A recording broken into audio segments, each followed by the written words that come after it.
The main campus of Johns Hopkins University, one of this nation's premier education and research schools, is located in central Baltimore City.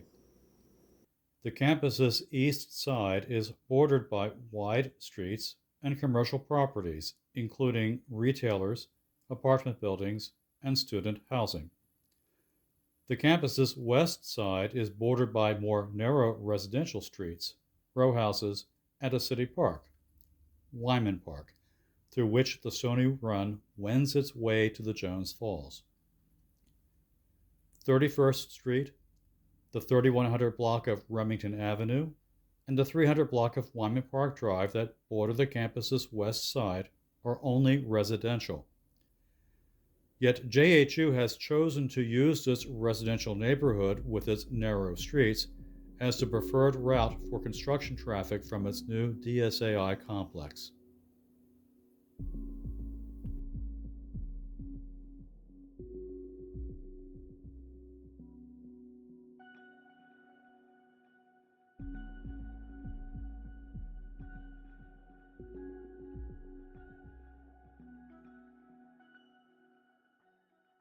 We're here tonight to share the proposal and to get your feedback. And I'm really happy that someone from DOT is here. We've got work to do, and we all have work to do. So this was the intent, to get your input so we can go back to the drawing board. Okay? And we're going to discuss not only our traffic routing suggestions, but there were some other proposed traffic routing suggestions, and just let you know some of our studies related to those maps. If there's areas where we can pivot and redirect heavy traffic, I think looking at some of these routes is very feasible. The main thing about these routes is they keep your trucks away from foundations of houses that were built 100 years ago. Yeah. That's the main thing. And that's the main concern here. Because when damage happens to someone's foundation from your truck's use of the public right-of-way, we're screwed. So keeping your trucks away from the foundations of the houses is a major, which should be good for all of us, frankly, should be good. The dump trucks are heavy and they cause a great deal of vibration, and they're also relentless, one after the other after the other. I don't know if you figured out yet how many dump truck loads you're going to have, but it's a lot. It's a big site, lots of excavation. So dump trucks filled with dirt are not general construction vehicles. I'm just saying the amount of 100-year-old foundations you're going to. So you're talking about the houses that are adjacent, not the physical construction of the streets. You're just concerned about the route, and what I'm saying is the streets are constructed so that those types of heavy equipment, heavy trucks, and heavy vehicles can sustain all of the things that you're concerned about. The weight, any of the vibration that comes from those types of trucks and that types of vehicles, that's how those roads are constructed. I just want to say that we need to keep your trucks away from the foundations of 100-year-old houses. We've lived in them, we felt them, I mean, I can sometimes, in my house, which isn't even on, well, it's maybe on one of these routes, but my house, I can sometimes feel vibrations from some of Hopkins construction sites very far away. So look, it's just the way it is. Okay, so I don't want to argue either. I want us to be educated and hearing your concerns and your experience and what you're bringing forward does educate us with the things that we can look forward to. When I say look forward to, how are we going to address and make sure we're thinking through, or we're doing information, we're getting information with Hopkins to monitor baselines of when a bus goes down Remington, what that vibration looks like. So we're trying to get a baseline of understanding what's normal everyday traffic. I understand. I know that's what those are for. But what I'm trying to say is not based on a measurement. It's based on experience. And the missing piece here is you made up a plan without the input from the neighborhood. Now we need to make sure the input from the neighborhood is part of the plan. And that's why we're here. What we tried to do was just model what those routes look like. I think there were 3 or 4 different potential routes. I'm not saying no to them, but we are seeing some issues related to them and some concerns. But just to let you know, we're listening and we're trying to absorb. So let's see how this works. This was one of the routes, which is trying to direct all the traffic off of 83 onto North Avenue, then coming up Howard Street, a left turn and a right turn to a left turn to get to Charles Street, and then using Charles with this jackknife turn that gets you to the Art Museum Drive into the site. So here's what I like about this, and here's what I don't like about this. I like the North Avenue access. That is wide, a lot of commercial traffic there. What happens is we're back to these direct 90-degree turns. This is problematic. Not saying it's not doable, just problematic. This right here is not doable, this jackknife turn. I would like to ask you to take another look at the left turn from Charles Street onto Art Museum Drive, because I don't believe it's in much of a, whatever you called it. Jackknife. Yeah, I think the way it's constructed with the extra lane and the median and everything, I think it's a little different. The turn radius is probably a lot better than you might imagine.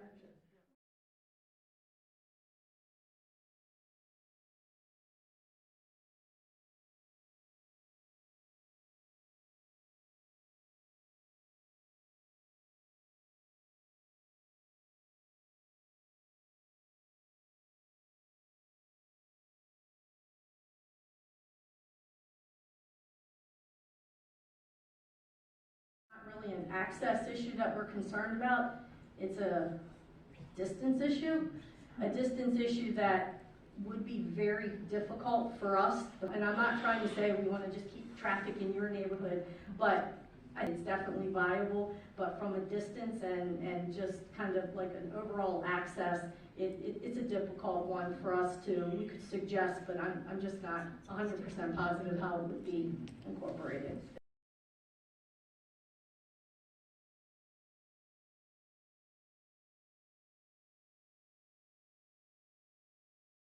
As I've said many times, we know during construction, sometimes trees don't make it. So phase 2 is going to start in late Q2 of 2025. It's going to support the demolition and the proper access that we need to the central utility plant, which will get demolished. It's also going to include the removal of 9 existing trees along Remington. And you'll see throughout the rest of the phasing how this access area gets us into the site.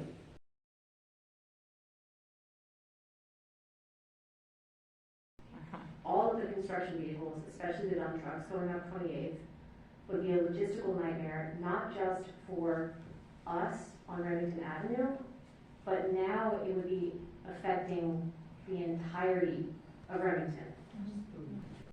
I guess I've seen a few times in the last year when the long trucks made the mistake of trying to turn onto our street. They can't do it. The truck cannot go through there. They just won't. They can't do it. They couldn't get onto Remington. There's not enough room. I watched them get stuck time after time and have to go on the sidewalk. The trucks cannot turn into that street. Certainly from Remington. The bridge along Wyman Park Drive is very fragile, and also Remington, and in terms of who is responsible for reconstructing the bridges along Remington and Wyman Park Drive. We know that We're under the impression that the Remington Street Bridge will be undergoing repairs, but it can be done from the underside, so it can keep the actual bridge. Are there going to be any studies on the bridges, especially on Wyman Park Drive? What study has been done to ensure that they are not in poor condition? So the bridges are not our property. It's the No, city they're of Baltimore. not, but your So vehicles are going to be using them, and they have been. we can bring that back up with Department of Transportation, that they can do a study. They would do the study. In addition to the amount of cars and traffic, it's the weight, and it's the weight of all the construction materials, because especially well, I'm by both bridges, but they're old and, you know, I agree, you wonder when it's gonna collapse. It would be really unfortunate if it took a tragedy in the neighborhood to make folks pay attention to that.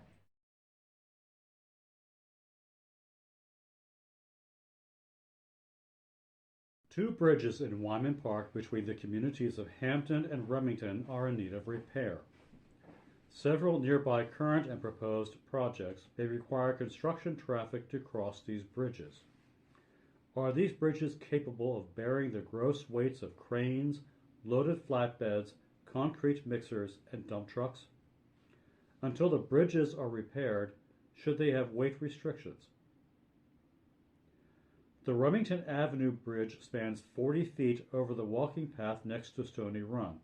The underside of the bridge shows water seepage, cracks in the support beams, exposed areas of rusted rebar within the slabs of cement, a corroded and delaminating I-beam, and exposed patches of crumbling bricks.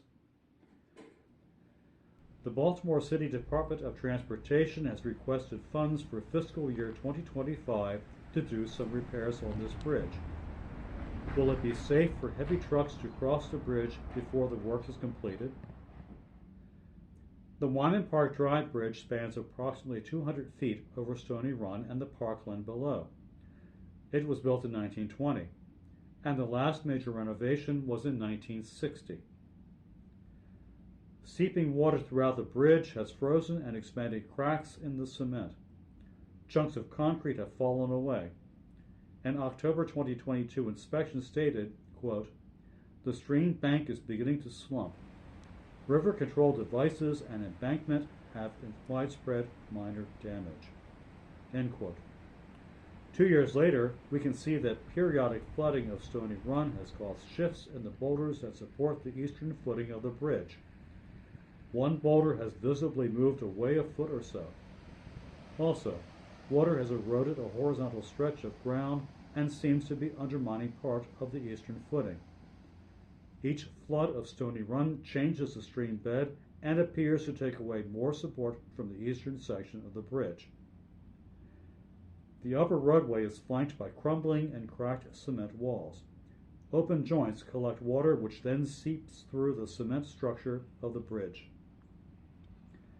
Are both of these bridges capable of bearing the gross weights of trucks with cranes, loaded flatbeds, concrete mixers, and dump trucks for current and proposed nearby construction projects? Are weight restrictions needed?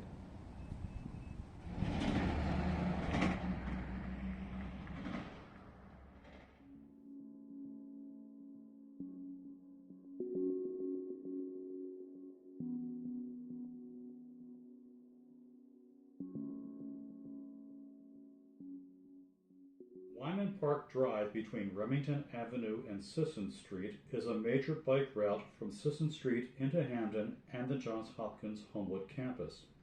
However, cars and trucks routinely speed on the road, especially on the approaches to the bridge over Stony Run. The bridge is dangerously hidden by blind curves. Several damaged bollards near the bridge are silent testimony to cars that did not make the curve.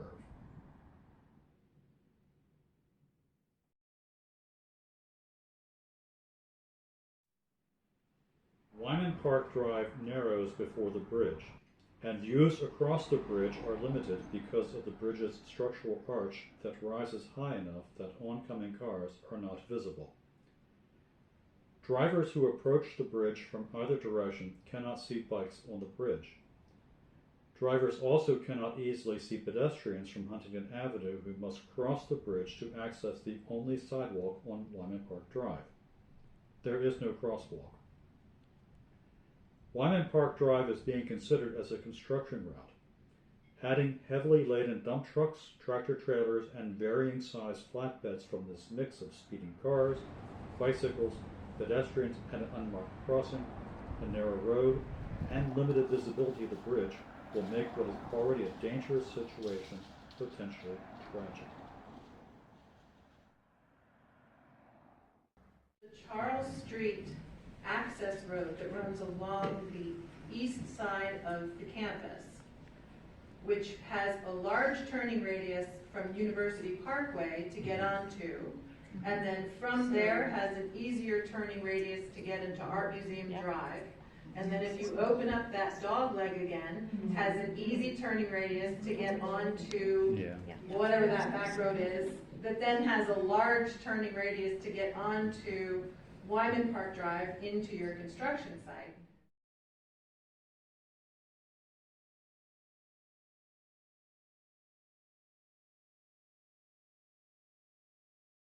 But if I'm not mistaken, Hopkins still has a section of that closed for construction across the east side of the campus. It's showing up on my map as closed. Yeah, that's for the student center. Right, so any way that Hopkins could coordinate with Hopkins to allow access so that Hopkins can get Hopkins stuff to Hopkins site using Hopkins best access? I don't see the gentleman here that asked the question before, so we would look at that. Just keep in mind that Whiting Turner is one of several construction companies that are active on the campus right now, so yes, we do. Possible to ask that all contractors are coming in from the same direction? Why not route all the construction traffic through the same route? We are looking at all of the construction activity. Let us get back to you on that. We currently have vehicles coming down these streets. I know we talked about this, but it all ties into the actual shaking of our homes and the places that we're trying to live because of these large vehicles coming down the street. There are semi-trucks coming down the street. The current construction that's going on, construction that's gone on in the past, people are frustrated. Good evening, everyone. My name is Shaquetta Wallace. I work for Baltimore City Department of Transportation. I'm here to observe and to listen and take the feedback back to DOT. From what I reported from this meeting, they have not presented a complete plan. At this moment, we really don't have anything to follow up with because we don't have full plans submitted. We just had basic conversations like what are the city standards for the sidewalk. We don't have an actual plan that they've submitted to say this is what we fully want to do, this is the street that we fully want to close. We don't have that in our possession.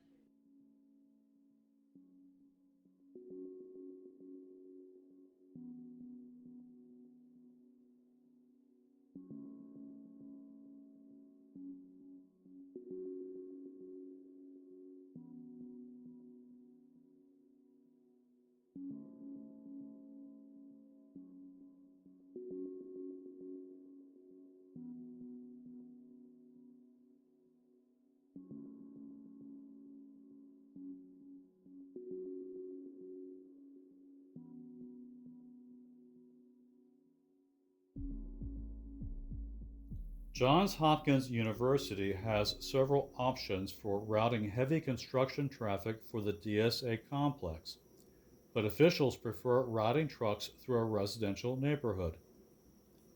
JHU is building a new student center on its east side along Charles Street.